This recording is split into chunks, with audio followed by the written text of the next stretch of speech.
Hello and welcome to the Cloud Gaming Report. I'm Zach, and in this week's episode, we have some interesting news on LiquidSky receiving funding from Ally, which is partnered with Verizon to incubate projects that could be greatly impacted by the release of 5G technologies. So we'll dive into what that actually means for LiquidSky and cloud gaming in general. After that, Microsoft's gaming cloud division is looking for mobile developers or developers with experience in the mobile world, so we'll also look into that. And finally, to wrap things up, GeForce Now has a lone game that they've added to their supported games this week. So let's go ahead and jump right to the first topic. So the first topic for this week's episode, of course, is the big news that LiquidSky has received funding from Ally, which has partnered with Verizon to provide funding for companies and startups that are working on projects that could be heavily impacted by the release of 5G technology. So the funding aspect of this news release isn't what I want to focus on, because the funding is great and all, and the shared workplace is great. But what is really key is the fact that these companies have access to a pre-commercial version of 5G tech and have actually had access since December of last year. So having super early access, and by super early access, most people aren't expecting 5G to have a widespread consumer rollout till at least 2019 and possibly not until 2020. So by having a year, possibly two, to fully test 5G technology, developers such as LiquidSky will be able to fully optimize their application to play very well over the 5G networks. So 5G has some underlying improvements to the technology that definitely make it very interesting for us cloud gamers. One of those is the increase to data throughput. So based upon theoretical improvements to the data throughput, which is how much data you're able to transmit and receive over the mobile network, we're looking at about at least a 10 times increase. So based upon reports and averages that consumers have been able to experience on 5G or on 4G networks currently, the average is about 16 megabit per second.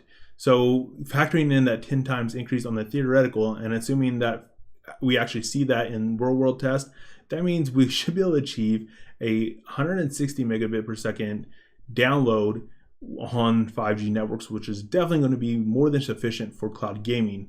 Currently, if you are able to achieve about a 25 to 30 megabit per second downstream, you're able to transmit a very pretty and high fidelity image of 1080p at 60 FPS. Of course, if you can eke out a little bit better bandwidth, then you will be able to have a little bit less compression, but also H.265 will also improve that in the future too, by being able to have better compression algorithms to more efficiently utilize that data. So where 5G is really truly interesting is the fact that it greatly reduces the latency by a factor of 50. So currently 4G technology has a theoretical minimum latency of 50 milliseconds. 5G technology on the other side has a theoretical minimum latency of 1 millisecond. So that is a massive improvement. And latency is one of the biggest enemies of cloud gaming. As our mobile networks and even our home networks continue to expand in speed, it ends up being latency, which is sometimes the killer. And of course, there are still going to be aspects such as your distance to the game server that are going to impact you, or to the cloud gaming server rather, that are still going to impact your experience. But by having such a low latency connection that is going to be introduced from the mobile network by itself, that should mean that cloud gaming has a much better chance of having a very playable experience, even on games that are very fast paced and require very quick reflexes. And what I mean by that is, if you're playing on a 60 hertz screen, then it takes the screen itself right around 16 milliseconds to update. So if your mobile network, because you do have to go up to the cloud and back down, is only introducing 2 to 3 milliseconds or something along those lines, that leaves quite a bit of time for the cloud gaming server to actually interpret your actions and to encode that video frame, and for your local device to decode it so that you're actually completely in sync to what your screen is able to output, where your actions are never actually a frame behind the screen.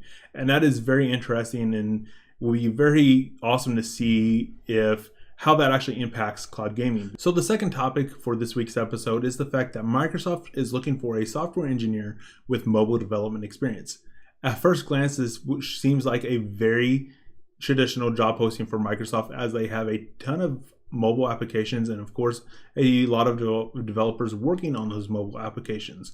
But the interesting aspect here is the fact that this is the gaming cloud team that is looking for this software engineer. And this is a fairly new team developed over or formed over at Microsoft.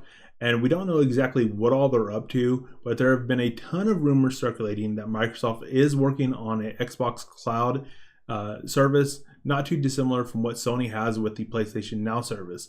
So it could end up being that the person that applies for this job could work on a cloud gaming platform for Microsoft, or it could end up that they work on a fairly boring project, quote unquote.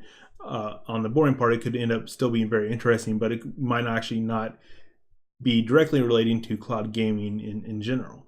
So it'll be interesting to see exactly what all comes out of the cloud gaming team over at Microsoft, or the gaming cloud team, because they kind of flipped that around, and what exactly this developer will be working on. But I just thought that it was an interesting job posting. All right, so to wrap up this week's episode, we have the weekly update to what is available now on GeForce Now. And this week, there's only a single lone game that has been added, and that is Pillars of Eternity 2 Deadfire. So we've reached the end of this week's episode of the Cloud Gaming Report, guys. Thanks for watching or listening, depending on the platform that you're enjoying this content on. And I do really hope that you are enjoying it. I do enjoy producing content related to cloud gaming, and I hope that this is an enjoyable format for the cloud gaming news of the week.